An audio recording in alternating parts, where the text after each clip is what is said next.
آپ کو بتائیں عالمی بحری افواج امن کے حصول کی غرض سے ایک پلیٹ فارم پر جمع ہو گئی ہیں۔ پاکستان نیوی کے تحت بحری مشقوں امن 2019 کا آغاز ہو گیا۔ پاکستان سمیت 46 ممالک کے پرچم لہرانے کی تقریب اور مارچ پاسٹ ہوئی۔ Commander Pakistan fleet vice admiral Amjad Khan Niazi تقریب کے مہمان خصوصی تھے۔ ترجمان پاک بحریہ کے مطابق قومی سلامتی اور اقتصادی سرگرمیوں کے لیے سمندری حدود کا تحفظ ناگزیر ہے۔ کچھ ملکی معیشت پر بات کریں گے تو رواں مالی سال کے پہلے 6 ماہ میں حکومت پاکستان نے 2 ارب 30 کروڑ ڈالرز کا قرض لیا۔ پچھلے سال اسی مدت کے دوران 5 ارب 90 کروڑ ڈالرز کا بیرونی قرض لیا گیا تھا۔ اقتصادی امور ڈویژن کی رپورٹ کے مطابق چین سے 83 کروڑ 60 لاکھ ڈالرز، اسلامک ترقیاتی بینک سے 27 کروڑ 20 لاکھ ڈالرز اور ایشیائی ترقیاتی بینک سے 33 کروڑ 90 لاکھ ڈالرز قرض لیا گیا۔ حکومت نے کمرشل بینکوں سے 6 ماہ میں 50 کروڑ ڈالرز کا قرض لیا۔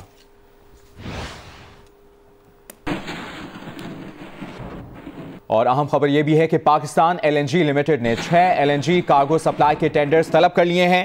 پی ایل ایل کے مطابق ایل این جی کی فراہمی مئی سے جون تک کے لیے ہے۔ دلچسپی رکھنے والے ادارے 11 مارچ تک اپنی پیشکش ارسال کریں۔ ایل این جی سے گرمیوں میں بجلی کی قلت پوری کی جائے گی۔ درآمدی ایل این جی سے 4000 میگا واٹ بجلی پیدا ہوگی۔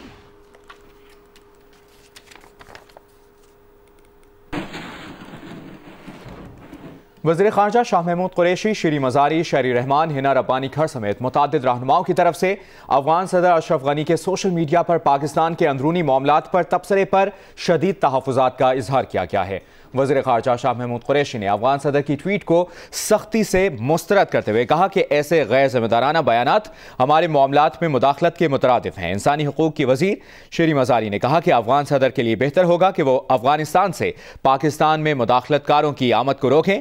پیپلز پارٹی کی رہنما شہری رحمان نے کہا کہ بغیر دخل اندازی باہمی تعاون جاری رکھا جائے تو دونوں ممالک کے لیے بہتر ہوگا۔ سابق وزیر خارجہ ہنا ربانی کھر نے کہا کہ افسوس کی بات ہے کہ افغان صدر نے ایک ایسے معاملے پر تبصرہ کرنا ضروری سمجھا جو واضح طور پر پاکستان کا اندرونی معاملہ ہے۔ جبکہ اس کے ساتھ ساتھ سینئر تجزیہ کار بریگیڈیئر ریٹائرڈ محمود شاہ کا کہنا ہے کہ پاکستان کے اندرونی معاملات میں مداخلت کرنے والے افغان صدر کا حال یہ ہے کہ وہ اپنے عوام کی داد رسی کے لیے صدارتی محل سے بھی نہیں نکل سکتے۔ وہ جیو نیوز کے پروگرام جیو پاکستان میں گفتگو کر رہے تھے۔ افغانستان کے صدر ایسے صدر ہیں جو اپنے ملک کے 40 سال سے ان کے جو عوام سفر کر رہے ہیں اور ان کے جو ووز ہے اور ان کی پریشانیاں ہیں ان کے لیے وہ اپنے صدارتی محل سے نہیں نکل سکتے، وہیں پر وہ قید ہے۔ اور یہ علیحدہ ایک چیز ہے کہ پاکستان کے خلاف ایک سینڈیکیٹ وہ برسر پیکار ہے۔ وزیر خارجہ شاہ محمود قریشی نے کہا ہے کہ عمران خان کی قیادت میں مسئلہ کشمیر کو عالمی سطح پر اجاگر کیا گیا۔ برطانیہ کی جماعتیں فیکٹ فائنڈنگ مشن مقبوضہ کشمیر بھیجنے پر متفق ہیں۔ کہا کہ 19 فروری کو عالمی عدالت انصاف میں بھارتی جاسوس کلبھوشن جادھو کا مضبوط کیس پیش کریں گے۔ افغان صدر کو اندرونی مسائل پر توجہ دینے کا مشورہ بھی دیا۔ مینچسٹر میں میڈیا سے گفتگو اور اوورسیز پاکستانیوں سے خطاب میں شاہ محمود قریشی کا کہنا تھا کہ گزشتہ حکومتوں کا کشمیر پر معذرت خواہانہ رویہ تھا۔ ماضی اور آج کی حکومت کی کشمیر پر پالیسی میں واضح فرق ہے۔ عالمی مبصرین اور میڈیا کشمیر آنا چاہتا ہے، اس کے لیے ہم تو تیار ہیں، کیا بھارت تیار ہے؟ انہوں نے کہا کہ عمران خان ملک کو صحیح سمت میں لے کر جا رہے ہیں۔ پاکستان بناؤ سرٹیفکیٹ اوورسیز پاکستانیوں کے لیے اچھی سرمایہ کاری کا ذریعہ ہے۔ ان کا یہ بھی کہنا تھا کہ پاکستان افغانستان میں امن چاہتا ہے۔ وہ افغان صدر اشرف غنی سے 3 ملاقاتوں میں واضح طور پر دوستی اور تعاون کا پیغام دے چکے۔ افغان حکومت کو اپنے اندرونی مسائل پر توجہ دینا چاہیے۔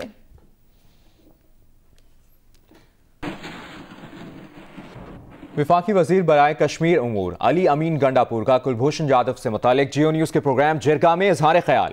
وفاقی وزیر کو یہ بھی معلوم نہیں تھا کہ کلبھوشن کا کیس کس ملک میں چل رہا ہے اور کیس کی اگلی سماعت کب ہوگی۔ پاکستان کی حکومت کے ایک ذمہ دار وزیر کی حیثیت سے اب آپ نے عالمی سطح پہ کشمیر کے کیس کو آگے لے کے بڑھنا ہے، لیکن جب آپ اس طرح کے ارسپانسبلٹی کا مظاہرہ کریں کہ کلبھوشن پاکستان میں بیٹھا ہوں اور آپ ٹی وی پہ آ کے کہیں کہ اس کو نواز شریف واپس لے گئے، تو آپ کی کریڈیبلٹی کیا؟ ہاں میں نے کلیئر کیا ہے کہ میری بات کا مطلب ایک مس انڈرسٹینڈنگ اس میں کریٹ ہوئی ہے، مس مینیج ہوا ہے۔ میری بات کا مطلب یہ تھا کہ کیس باہر چلا گیا ہے، ٹھیک ہے؟ کیس باہر چلا گیا ہے، اور میں ابھی بھی کہتا ہوں کہ کیس باہر جانے کے بعد جو خاموشی ہے، اللہ کرے کہ ایسے بندے کو پھانسی ہو جائے، لیکن حق تو یہ تھا کہ ہم پھانسی دیتے یہاں پہ اس کو، کیونکہ اس نے یہ جرم پاکستان میں کیا تھا اور ہم نے اسے گرفتار کیا تھا اور اسے اعتراف کیا تھا۔ دوسری بات کہ نواز شریف کے بارے میں جو میں نے کہا، باہر کیس کہاں چلا گیا ہے، میں اس بات پہ قائم ہوں۔ باہر کیس کہاں چلا گیا ہے؟ انٹرنیشنل کورٹ میں چلا گیا ہے نا جی۔ کہاں پہ؟ انٹرنیشنل کورٹ میں گیا ہوا ہے، اب انہوں نے فیصلہ کرنا ہے۔ کس ملک میں؟ یہ آپ بتائیں۔ ہیگ میں۔ ہیگ میں بتا رہا ہوں جی۔ آپ کو یہ پتہ ہے کہ اگلی پیشی کب ہے؟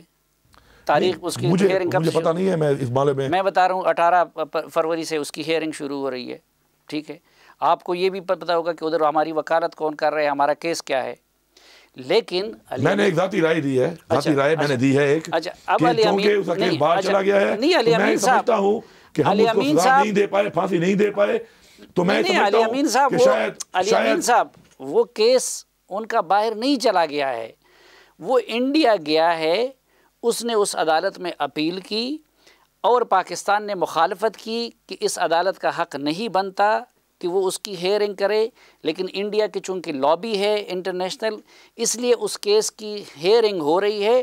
پاکستان کا آج بھی یہ موقف ہے کہ یہ اس عدالت کا دائرہ اختیاری نہیں ہے کہ وہ اس کی سماعت کرے۔ دیگر خبریں شامل کریں گے۔ وزیر اعلیٰ پنجاب سردار عثمان بزدار کی زیر صدارت صوبائی کابینہ کا اجلاس جاری ہے۔ پنجاب کابینہ کے اجلاس میں 39 نکاتی ایجنڈے پر غور کیا جا رہا ہے۔ صوبائی وزراء، مشیر، معاونین خصوصی، چیف سیکرٹری اور اعلیٰ حکام اجلاس میں شریک ہیں۔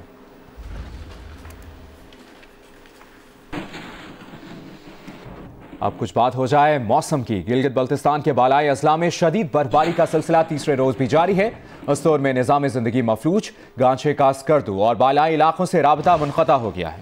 مری میں شدید برفباری کے بعد گلیات کی سڑکیں بند ہیں اور برف ہٹانے کا کام جاری ہے۔ محکمہ موسمیات کے مطابق آج راولپنڈی، اسلام آباد اور ہزارہ ڈویژن میں مزید بارشوں کا امکان ہے۔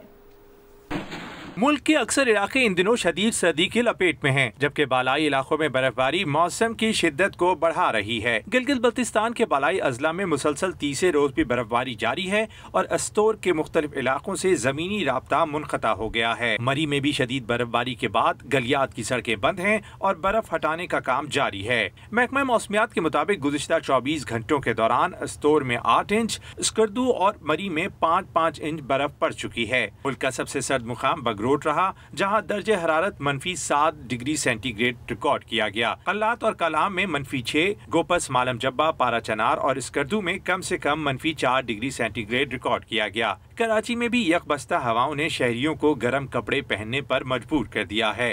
محکمہ موسمیات کا کہنا ہے کہ سردی کی یہ لہر آئندہ چند روز تک جاری رہے گی۔ دوسری جانب آئندہ 24 گھنٹوں میں راولپنڈی، لاہور، فیصل آباد، گجرانوالہ، ہزارہ ڈویژن، اسلام آباد، گلگت بلتستان اور کشمیر میں کہیں کہیں بارش کا امکان ہے۔ باجوڑ میں موسم کی کیا صورتحال ہے، یہ آگاہ کریں گے ہمارے نمائندے۔ ملک کی دیگر حصوں کی طرح قبائلی علاقے باجوڑ میں بھی گزشتہ 2 روز سے پہاڑوں پر برفباری اور میدانی علاقوں میں بارشوں کا سلسلہ جاری ہے۔ باجوڑ میں گزشتہ 2 روز سے جو پہاڑوں پر برفباری اور میدانی علاقوں میں بارشوں کا سلسلہ شروع ہوا ہے، اس سے سردی کی شدت میں اضافہ ہوا ہے، جبکہ دوسری جانب باجوڑ کے تمام علاقوں میں بجلی کی طویل لوڈ شیڈنگ کا سامنا ہے عوام کو، اور بجلی گزشتہ 2 روز سے غائب ہے، جس کے باعث عوام کو شدید مشکلات کا سامنا ہے۔ اور خبر یہ بھی ہے کہ پرو اور چلی میں طوفانی بارشوں سے دریا ابل پڑے، سیلابی ریلیں رہائشی علاقوں میں داخل ہونے کے بعد لوگ نقل مکانی پر مجبور ہو گئے ہیں۔ حکام کے مطابق پرو میں طوفانی بارشوں سے 10 اموات کی تصدیق ہو چکی ہے۔ سیلابی ریلوں نے رہائشی علاقوں کے ساتھ تیار فصلوں کو بھی نقصان پہنچایا ہے۔ متاثرہ بستیوں میں امدادی کارروائیاں جاری ہیں۔ خبروں کے سلسلے کو آگے بڑھائیں، آپ کو بتائیں قومی کرکٹ ٹیم کے ہیڈ کوچ مکی آرتھر کہتے ہیں کہ جنوبی افریقہ میں قومی کرکٹ ٹیم کی کارکردگی توقعات کے مطابق نہیں رہی، وہاں بیٹنگ کی کنڈیشنز ٹف ہوتی ہیں، کبھی کوئی ایشیائی ٹیم ٹیسٹ سیریز نہیں جیتی۔ بابر اعظم نے ہر فارمیٹ میں خود کو منوایا، ورلڈ کپ کے لیے کمبینیشن بنا رہے ہیں، چیف سلیکٹر سے مشاورت جاری ہے۔ انگلینڈ کے خلاف سیریز کھیلنے والے 15 کھلاڑی ہی ورلڈ کپ میں جائیں گے۔